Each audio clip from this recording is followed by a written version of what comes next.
నమస్తే welcome to bulletin. ప్రతి నెల 3వ శనివారం స్వర్ణాంధ్ర స్వచ్ఛాంధ్ర కార్యక్రమాన్ని నిర్వహిస్తున్నట్లు ముఖ్యమంత్రి నారా చంద్రబాబు నాయుడు తెలిపారు. ఈ కార్యక్రమం ద్వారా రాష్ట్రంలో శుభ్రత పెరగడంతో పాటు టూరిజం అభివృద్ధికి దోహదం చేకూరుతుందని అన్నారు.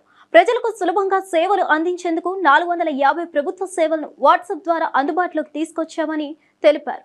రాష్ట్రాన్ని ముందుకు తీసుకెళ్లేందుకు ఆర్టిఫిషియల్ ఇంటెలిజెన్స్, క్వాంటమ్ కంప్యూటింగ్ వంటి ఆధునిక సాంకేతికతలను ఉపయోగించాల్సిన అవసరం ఉందని ముఖ్యమంత్రి పేర్కొన్నారు.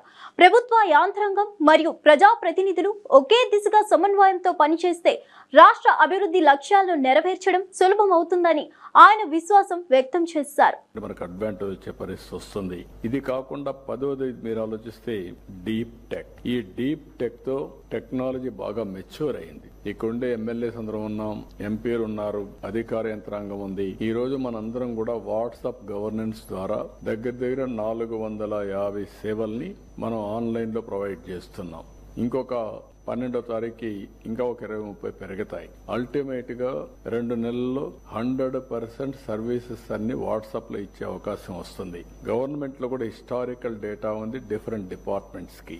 ఇప్పుడు ఏఐ వచ్చింది, క్వాంటమ్ కంప్యూటింగ్ వచ్చింది. దీనివల్ల రాబోయే రోజుల్లో మీరు చూసినప్పుడు హిస్టారికల్ డేటా ఉంది, గ్లోబల్ నాలెడ్జ్ ఉంది, టూల్స్ రెడీగా ఉన్నాయి. ప్రజెంట్ కావాల్సిన నాలెడ్జ్ ని మీరు ఒకసారి చూస్తే ఇన్ఫర్మేషన్ ని శాటిలైట్ ద్వారా, డ్రోన్ ద్వారా, సీసీటీవీ కెమెరా ద్వారా, ఐఓటీస్ లేకపోతే వేరబుల్స్, ఇంకొక పక్కన ఏవే సెన్సార్స్, ఇవన్నీ వచ్చేసాయి. ఇవి వచ్చినప్పుడు రియల్ డేటా వస్తుంది. అవేర్ అని ఒక వ్యవస్థ పెట్టాం. 40 పారామీటర్స్ రియల్ టైమ్ లో మనం మానిటర్ చేయబోతున్నాం. ఆటోమేటిక్ గా అవేర్కి వస్తే అక్కడి నుంచి ఏ ఇన్ఫర్మేషన్ కావాలన్నా air quality, air direction, wind direction, అదే మాదిరిగా టెంపరేచర్, లేకుంటే cyclone prediction, thunderbolt prediction, flood management, లేకుంటే రిజర్వాయర్స్ వాటర్ లెవెల్, ఇలాంటివి ఒక 40 దాకా ఈజీగా మనం ఐడెంటిఫై చేసే పరిస్థితికి వస్తున్నాం. అయితే ఇవన్నీ ఒక ఎత్తు అయితే దీన్ని అమలు చేసే నాయకత్వం కావాలి, లీడర్స్ కావాలి. అటు గవర్నమెంట్ లో ఉండే అధికార యంత్రాంగం, ఇటు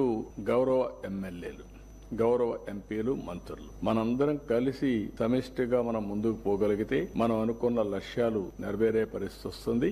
అయితే రాష్ట్ర స్థాయి ఒకటేది ఇక్కడ కాకుండా దీనికి హైరార్కీ ఎస్టాబ్లిష్ చేసుకుంటున్నాం.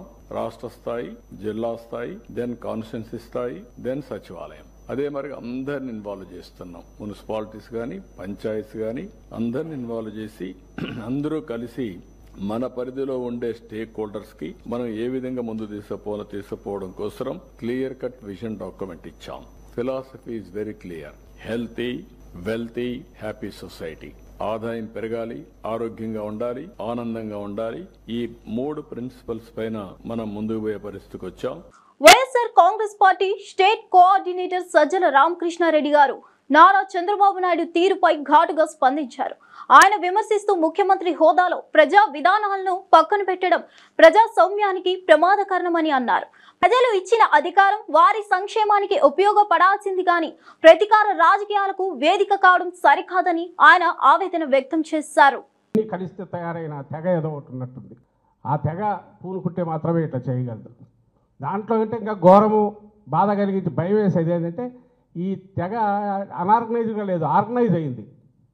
పూర్తి సమన్వయంతో పనిచేస్తుంది.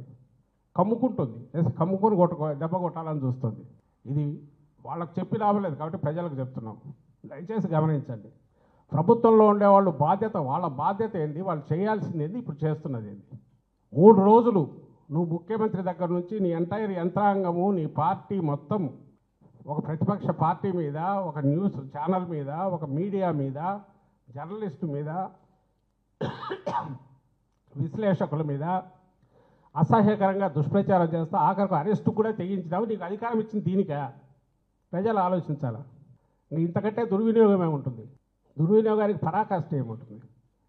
ఇంతకుముందు అన్నట్టు పోయే కాలం వచ్చింది. అరాచకము, ఆటవికత్వం, ఓ మాఫియా తత్వం, వీటిలో వాళ్ళ దోపిడీ సాగించుకోవడం, దాన్ని కవర్ చేసుకోవడానికి తప్పుడు కేసులు ఇటు పెట్టడం, క్వశ్చన్ చేయకుండా రేజ్ చేసే క్వశ్చన్ ఏదైనా ఉంటే ఎట్లా కొడతామో, దుడ్డు కర్రతో ఎట్లా బాగుతామో, ఇంకోటి మాట్లాడాలంటే భయపడేటట్టు ఈరోజు జరిగిన దాన్ని బట్టి చూస్తే వరుసగా జరుగుతున్నది.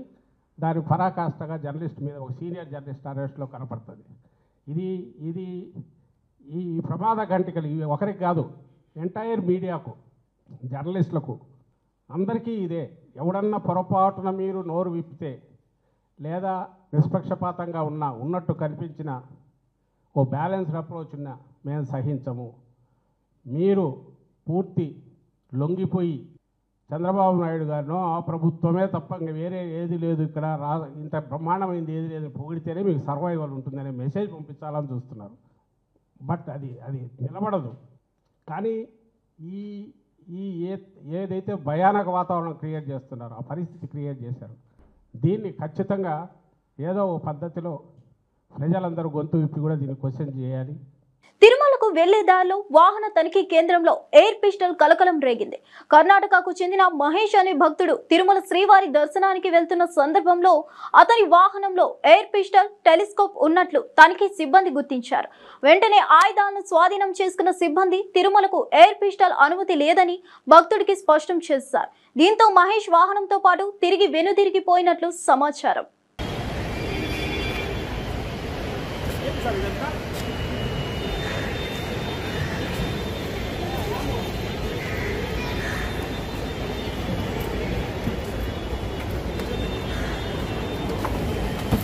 ఏంది ఇది? ఓపెన్ చేయండి.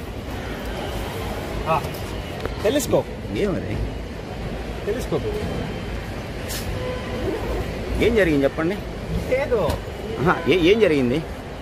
ఏం జరిగింది? ఏంటి? ఎందుకు మిమ్మల్ని ఆపారు? టెలిస్కోప్ చూసి.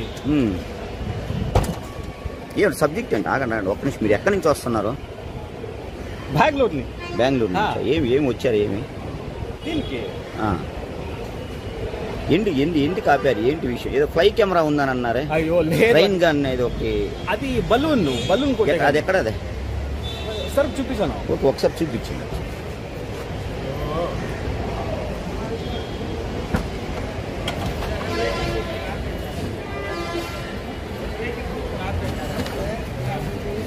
సార్ ఇది ఎయిర్ గన్. కిడ్స్ అంతా ఆపేది. మీ పేరు ఏం పేరు? Mahesh. You are from? Bengaluru.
వెళ్ళిపోతే ఆమె పంపిస్తున్నాము. అది ఏమని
ఏర్పాటు చేసిన షైనింగ్ స్టార్స్ కార్యక్రమంలో ఆంధ్రప్రదేశ్ మంత్రి నారా లోకేష్ పాల్గొన్నారు. ఈ సందర్భంగా విద్యార్థులతో ఆయన మమేకమై మాట్లాడారు. వారి ప్రతిభను అభినందించారు. నూతన తరానికి సరైన దిశగా ప్రోత్సాహం ఇవ్వడం ఎంతో అవసరమని పేర్కొన్న మంత్రి లోకేష్ యువత శక్తిని దేశ అభివృద్ధికి మలిచేలా తాము కృషి చేస్తున్నామని తెలిపారు. ఈ తరహా కార్యక్రమాలు విద్యార్థుల ప్రతిభను వెలికి తీసేందుకు ఉపయోగపడతాయని అభిప్రాయపడ్డారు.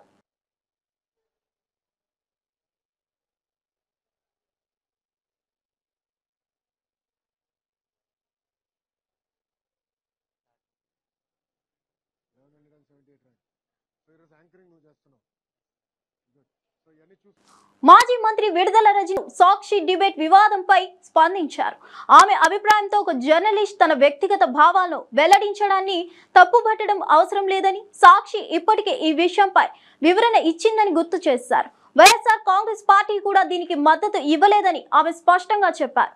అయితే ఈ విషయాన్ని వక్రీకరించి ముఖ్యమంత్రి వైఎస్ జగన్మోహన్ రెడ్డి గారి మీద మరియు భారతమ్మపై దుష్ప్రచారం చేయడాన్ని ఆమె తీవ్రంగా ఖండించారు. అంతేకాకుండా 50 సంవత్సరాలుగా విలువలతో జర్నలిస్టుగా పనిచేస్తున్న కొమ్మినేని శ్రీనివాస్ గారిని అక్రమంగా అరెస్ట్ చేయడం అన్యాయమని విమర్శించారు. వైఎస్ఆర్ కాంగ్రెస్ పార్టీ అతని మాటలు తప్పని చెప్పి ఒక ప్రకటన కూడా ఇచ్చింది. నా వ్యక్తిగత అభిప్రాయం కూడా అతను మాట్లాడినటువంటి మాటలు ముమ్మాటికి తప్పే. దీన్ని మేము సమర్థించట్లేదు.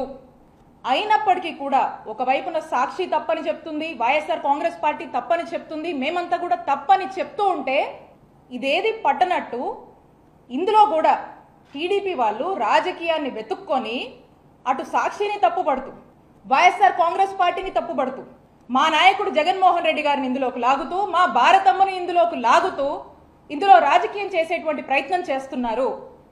మేము తప్పని చెప్పినా కూడా ఏమీ పట్టనట్టు ఇందులో రాజకీయం వెతుక్కొని చేస్తున్నారు. ఏమనాలి దీన్ని? మేము మా నాయకుడు జగన్మోహన్ రెడ్డి గారికి మా భారతమ్మకు ఈ జర్నలిస్ట్ మాట్లాడినటువంటి మాటలకు సంబంధం ఏంటని నేను అడుగుతా ఉన్నాను. ఇది తప్పని మేము ఖండిస్తూ ఉంటే అయినా కూడా పదే పదే రాజకీయంగా కల్పించుకొని దీన్ని ఎందుకు మా వాళ్ళ మీద, మా నాయకుడి మీద, మా భారతమ్మ మీద రబ్ చేసే ప్రయత్నం చేస్తున్నారు అని చెప్పి మిమ్మల్ని అడుగుతా ఉన్నాము. ఈ డైవర్షన్ పాలిటిక్స్ ఎంతలా ఉన్నాయంటే సీనియర్ జర్నలిస్ట్ కేఎస్ఆర్ గారు వారు 5 దశాబ్దాల నుంచి జర్నలిస్ట్గా ఉన్నారు. 50 ఏళ్ల నుంచి ఒక సీనియర్ జర్నలిస్ట్గా ఎంతో విలువలతో ఓ చక్కటి ఇమేజ్ని క్యారీ చేస్తూ వారి యొక్క జర్నలిజంని కొనసాగిస్తున్నారు. అలాంటి ఒక వ్యక్తి ఏ రోజు ఏ విషయంలో కూడా ఒక ఎక్స్టెంట్కి మించి వెళ్ళి మాట్లాడేటువంటి మనస్తత్వం కాదైంది. న్యూట్రల్స్ కూడా తన్ని అప్రిషియేట్ చేసేటువంటి విధంగా తన యొక్క జర్నలిజం కొనసాగించారు వారి యొక్క దీంట్లో. అలాంటి వ్యక్తిని ఈ రోజున అరెస్ట్ చేశారు. అంటే ఈ రెడ్ బుక్ పాలన ఎక్కడ దాకా వచ్చిందంటే ఈరోజు జర్నలిస్టుల వరకు కూడా వచ్చింది. ఈ రెడ్ బుక్ పాలన ఎవరికి కూడా అతీతం కాదు అని ఈరోజు ఒక పరాకాష్ఠకి చేరింది అని చెప్పడానికే ఈరోజు ఈ కేఎస్ఆర్ గారి అరెస్ట్ని మనం చూడొచ్చని తెలియజేస్తున్నాము. ఏడాది కాలం నుంచి మనం చూస్తూ ఉన్నాము. ఏదైతే ఈ రెడ్ బుక్ పాలన మొదలు పెట్టారో సామాన్య కార్యకర్తల దగ్గర నుంచి వైఎస్ఆర్ కాంగ్రెస్ పార్టీ యాక్టివిస్టులు, సోషల్ మీడియాలో యాక్టివ్ ఉన్న వాళ్ళు, నాయకులు, మాజీ ఎమ్మెల్యేలు, మాజీ మంత్రులు, మాజీ ఎంపీలు, ఐఏఎస్లు, ఐపీఎస్లు ఈ రోజు ఒక జర్నలిస్ట్ దగ్గరకు వచ్చింది.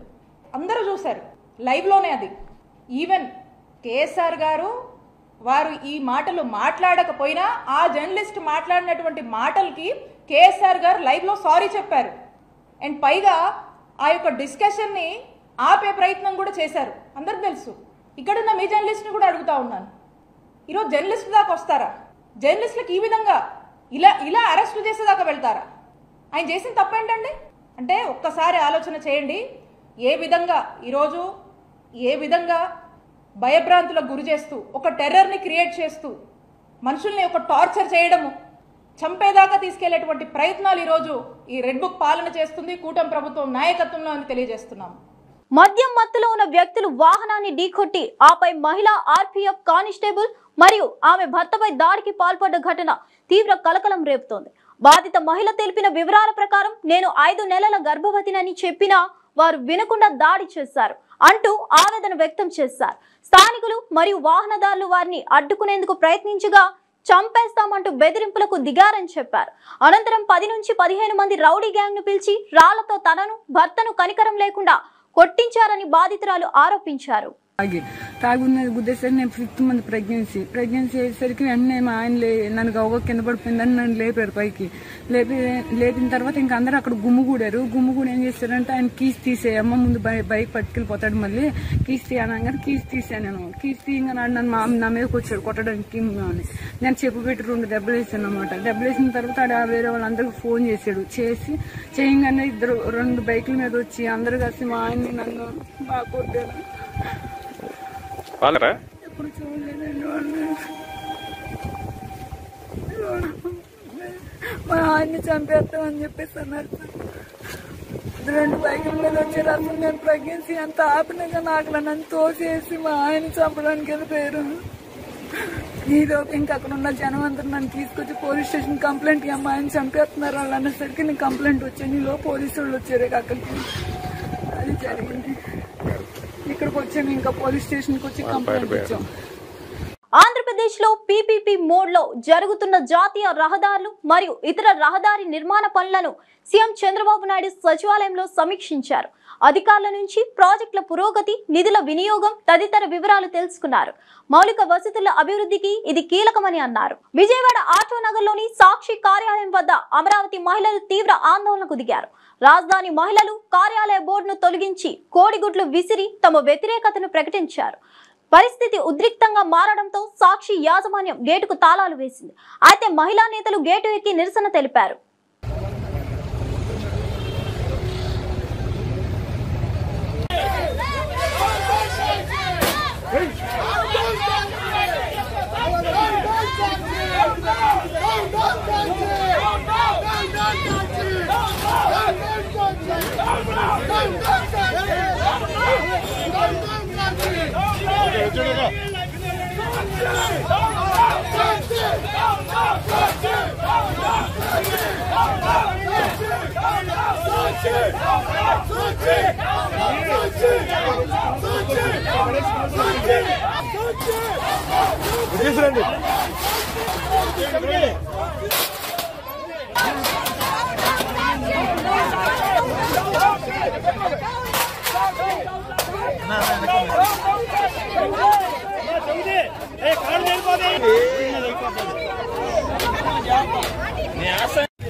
ఆళ్లగడ్డ ఎమ్మెల్యే భూమా అఖిలప్రియకు మూడ పెద్దమ్మ దేవరాలో గండా దీపం మోసిన అనంతరం బీపీ తగ్గిపోవడంతో స్పృహ తప్పి తూలిపడ్డారు. పరిస్థితిని గమనించిన వెంటనే ఆమెను అంబులెన్స్ ద్వారా ఆళ్లగడ్డ ప్రభుత్వ ఆసుపత్రికి తరలించారు. వైద్యులు ప్రాథమిక చికిత్స అందించగా ప్రస్తుతం ఆమె ఆరోగ్యం నిలకడగా ఉందని సమాచారం. జనాలందరూ ఎక్కువ ఉండేసరికి కొద్దిగా అమ్మవారి గుడిలోనే కొద్దిగా బ్లాక్అవుట్ అయ్యి స్పృహ తప్పడం జరిగింది. మరి వెంటనే హుటాహుటిన ఆళ్లగడ్డ ప్రభుత్వ హాస్పిటల్ నుంచి నంద్యాల తీసుకొచ్చి ఈరోజు అన్ని పరీక్షలు చేశాము. ఈరోజు అక్క ఆళ్లగడ్డ ఎమ్మెల్యే గారు బాగానే ఉన్నారు, మెల్లిగా కోలుకుంటున్నారు. మరి తొందరలోనే బయటికి వచ్చి కూడా మీ అందరితో మాట్లాడతారని చెప్పి తెలియజేస్తున్నాను. ఇప్పటికైతే ఆరోగ్యం అంతా బాగానే ఉంది, మెల్లిగా ఇప్పుడు రెస్ట్ తీసుకుంటున్నారు, కోలుకొని తొందరలోనే బయటకు వస్తారు. ఇంటికి వెళ్ళడం జరుగుతుంది. అఖిలప్రియ అభిమానులు కానీ ప్రజలు కానీ ఎవరు ఆందోళన పడాల్సిన అవసరం లేదు, బాగా ఉంది. కేవలం స్వల్ప అస్వస్థతతో రావడము, అన్ని రకాల పరీక్షలు కూడా ఎందుకైనా మంచిదాన్ని చేయడం జరిగింది. నంద్యాల మరియు మహానంది మండలాల్లో తీవ్ర గాలి వాన బీభత్సం సృష్టించింది. రహదారులపై వృక్షాలు, విద్యుత్ స్తంభాలు కూలిపోవడంతో రాకపోకలకు అంతరాయం ఏర్పడింది. గాలివాన బలానికి అరటి, బొప్పాయి తోటలు విస్తృతంగా ధ్వంసమయ్యాయి. రైతులు లక్షల రూపాయల నష్టాన్ని ఎదుర్కొన్నారు. పలు ప్రాంతాల్లో విద్యుత్ సరఫరాకు అంతరాయం ఏర్పడింది. స్థానిక అధికారులు పరిస్థితిని సమీక్షిస్తున్నారు.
తిరుపతి జిల్లా ఏర్పేడు మండలం ముసలపేడు అటవీ ప్రాంతంలో ఉన్న భక్త కంఠేశ్వర స్వామి ఆలయంలో కన్నప్ప చిత్రం బృందం పూజలు నిర్వహించింది. మంచు మోహన్ బాబు, మంచు విష్ణు ఆలయానికి చేరుకొని స్వామివారికి ప్రత్యేక పూజలు చేశారు. తొలుత శివలింగానికి అభిషేకాలు చేసి అనంతరం కొండపై వెలిసిన భక్త కంఠేశ్వర స్వామిని దర్శించి విశేష పూజల్లో పాల్గొన్నారు. ఈ సందర్భంగా చిత్ర బృందం ఆలయ పరిసరాలను సందర్శించింది.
తెలంగాణలో సంచలనం రేపిన ఫోన్ అక్రమ ట్యాపింగ్ కేసులో కీలక పరిణామం చోటు చేసుకుంది. ఈ కేసులో A1 నిందితుడిగా ఉన్న SIB మాజీ చీఫ్ ప్రభాకర్ రావు ఎట్టకేలకు హైదరాబాద్ జూబ్లీ హిల్స్ కు చేరుకొని సిట్ ఎదుట విచారణకు హాజరయ్యారు.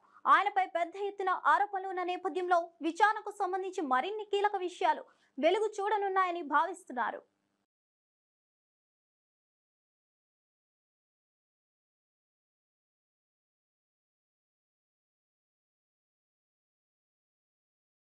ఇవంటి బులెటిన్ విశేషాలు. మరిన్ని బులెటిన్తో మళ్ళీ కలుద్దాం.